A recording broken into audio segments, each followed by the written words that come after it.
Welcome back to Dumb Stuff Deniers Say, the show where bad science goes to die. Twice. Today's episode, the latest denier crush, the Vortman 2025 study. Or, as we like to call it, same different day. Yes, Hessel Vortman wrote a sequel to his soundly debunked 2023 paper. Because when your first paper gets shredded by actual experts, the best response is apparently, do the same thing again, but with more global cherry picking. Let's rewind. In 2023, Vortman dropped a study on Dutch sea levels. He claimed his robust tidal analysis showed, wait for it, no significant acceleration of sea level rise. But how can this be? Simple. Ignore satellite data.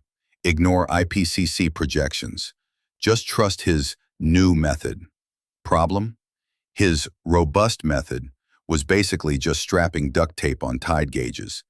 He reconstructed mean sea levels from sparse historic sampling, sometimes just high and low watermarks once a day, and called it solid science.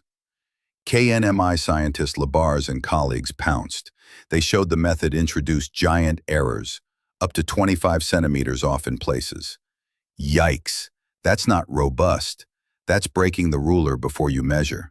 It's almost like Vortman isn't a real climate scientist, because Vortman is not, in fact, a real climate scientist.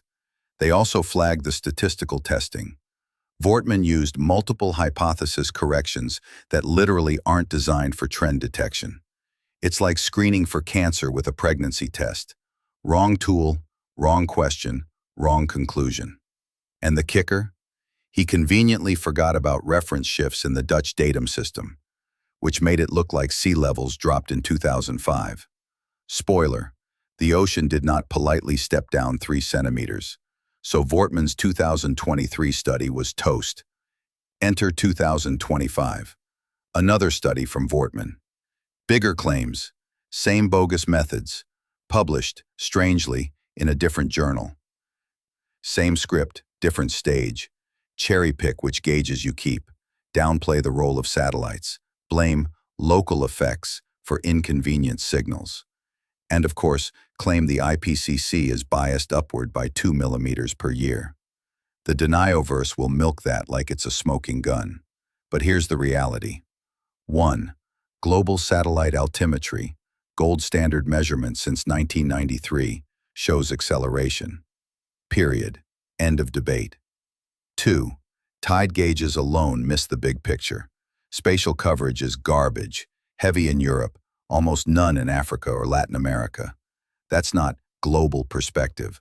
That's North Sea with a tan. 3. Labars and colleagues already dismantled the methods in 2023. Bad reconstructions, bad statistics, bad assumptions. Copy-pasting this load of bad into a 2025 paper doesn't make them good science. It makes them recycled denial. So why does this matter? Because trolls love them a citation. It doesn't have to be credible.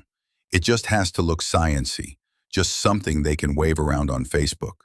Look, a peer-reviewed paper says no acceleration. Yeah, and experts have already shown the math is trash. And here's the mic drop. Vortman's 2025 rerun appeared under open access. That means pay to publish. That means little or no peer review.